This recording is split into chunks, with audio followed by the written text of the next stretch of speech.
Right, we're now going to look at the capital O. To remind you, this small o is formed like that. The capital O is a very difficult letter to get right.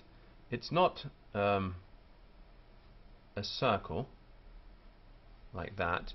It's an oval, but it's not an oval that's vertical like that. It's an oval that's on an angle like that, with the axis going through it like that, as the axis goes through all of our letters on this angle. Remember that it's very, very important to maintain a consistent angle when you are writing in cursive. And this applies to the letter O as well as a capital. It's quite a narrow letter. Unlike most letters, it starts with a hard downstroke. So we come down hard, and then we curve in quite fast, come up again, light, and then loop in, like so. So it's a very narrow oval shape. You can make it rounder if you wish. You can see there, that's not so good, this bit I've circled here.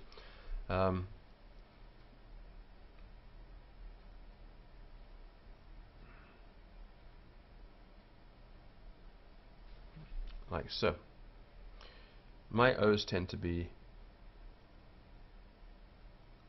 on the narrow side, like that. So let's write a word using this.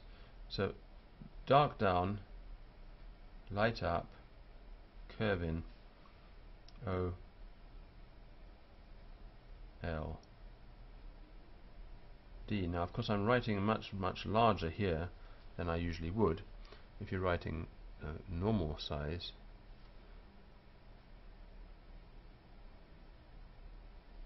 OLD, or slightly larger. With this pen,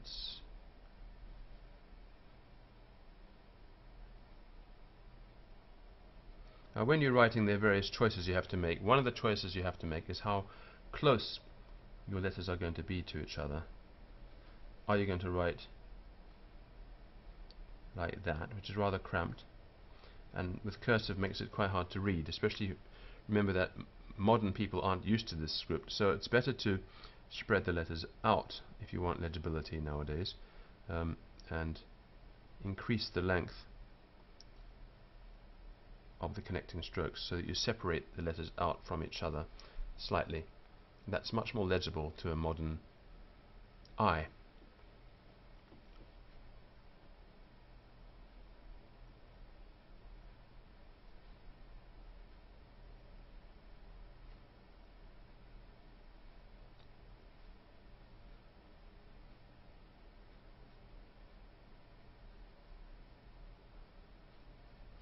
Right. There we have a reasonable spread, and it's quite legible. Whereas if you were to take the same word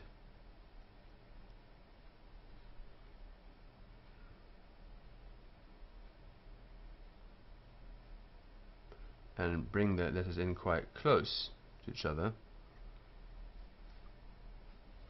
much more difficult to read. So I do recommend that you get in the habit of being more expansive with your writing and separate your letters out from each other. You can actually do it to start with, as an exercise, separate them quite far.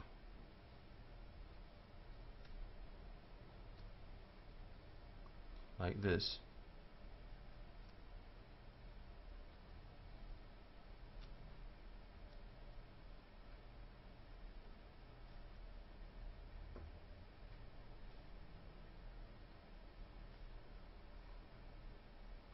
And as you can see here, you've got quite a lot of space between the letters. I'm not going to make to the end of the alphabet. Down here, R, S,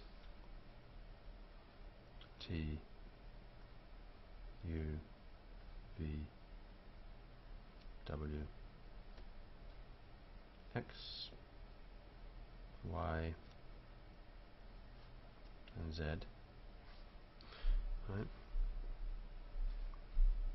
So here we have a lot of room between the letters. Let's go back to our capital O again. Dark down, light up, curve in. Or the other way of doing this, of course, is dark down, light up, and you can do a loop at the top like that. So you have the option of also not closing it completely, like that is also. So there are three ways of finishing off your O. Dark down, light up, and in. Dark down, light up, and loop. And then dark down, light up, and sort of curve in with more of a separation here. That's capital O. Remembering that the angle stays running through the letter at a consistent angle. This consistent angle is the key to making your writing look good. Right? You should be able to take a ruler, more or less, and run it through your letters, right, and get a reasonably consistent angle all the way across. If you're not doing this, your eye won't run down your writing very nicely, and it will look messy.